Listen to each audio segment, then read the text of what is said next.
sa doon sa kwan kasi pwede sila mag-self quarantine doon sa mga kwan nila, bahay-bahay. Now which is na kung dito tayo lahat delikado, baka magkahawaan tayo. Di walang makalabas galing dito. po kaming Kuwait. Galing kaming Kuwait. Naka-isolate kami sa Kuwait lahat-lahat.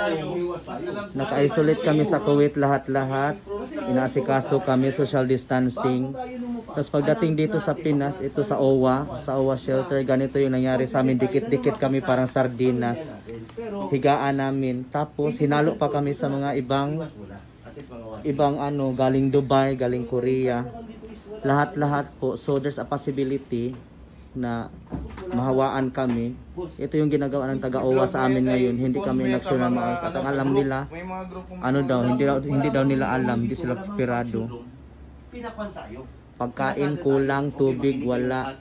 Diyos ko. Wala nga eh. Tapos dun sa labas, dikit-dikit pa, lalo na sa mga babae. Volunteer na kausapin sila eh. Oh, di ba? Lalo na sa mga babae.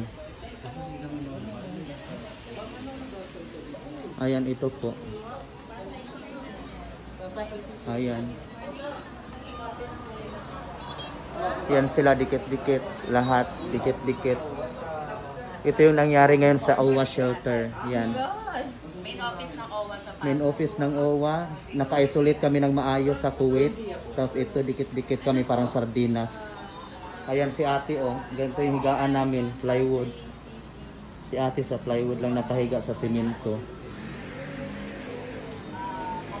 May mga dumating pa galing Dubai, galing Korea, pinaghalo kami. So there's a possibility guys, isang positive dito, maging positive kami lahat. Which is alam namin lahat na wala namang kaming sakit. Saan ang sundok? Nanawagan po kami kay Ma'am Uwa, Ma'am Mocha Oson. Ma'am Mocha Oson, sana po aksyonan mo ma'am kasi ito yung itsura namin ngayon.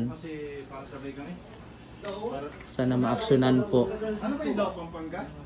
Tulungan niyo po kaming i-share tong ano namin, video guys. Sana matulungan kami na makauwi na lang kami sa kanya-kanya naming probinsya. Kaya lang